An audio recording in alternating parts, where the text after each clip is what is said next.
Moscow has shot down media reports of indirect talks with Kyiv in the wake of Ukraine's Kursk offensive. According to these reports, Ukraine and Russia were set to send delegates to Qatar to negotiate an agreement halting strikes on energy and power infrastructure on both warring sides. The Russian Foreign Ministry, however, has denied this. Here's a report with more details on this. Take a look. Russia carried out its third ballistic missile attack on Kyiv this month, but most of them are apparently shot down on approach, the city's military administration said on Sunday. Residents in the Ukrainian capital were inspecting the crater caused by what's believed to be a North Korean missile. Kyiv officials said there were no immediate reports of casualties in the capital. Russia and Ukraine accuse each other of striking civilian infrastructure in the war, and both deny doing so. Meanwhile, Ukrainian President Volodymyr Zelensky said on Saturday his troops had strengthened positions in Russia's Kursk region, nearly 2 weeks into their incursion.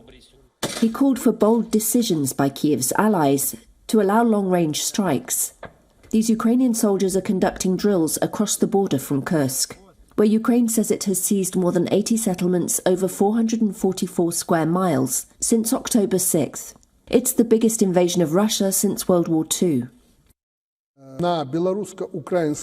Against the backdrop of that incursion, Belarus's president, a staunch ally of Russia's Vladimir Putin, spoke of a tense standoff along his country's border with Ukraine on Sunday. President Alexander Lukashenko said Ukraine had stationed more than 120,000 troops along that border, and Minsk had deployed nearly a third of its armed forces there. Russia denied a report that Ukraine's Kursk attack had derailed indirect talks with Kyiv on halting strikes on energy and power targets. A spokesperson for the Foreign Ministry denied those talks had been going on, saying no one broke anything off because there was nothing to break off. She was responding to a report in the Washington Post on Saturday that Ukraine and Russia were planning to send delegations to Qatar this month to negotiate a landmark agreement on halting strikes on critical civilian infrastructure.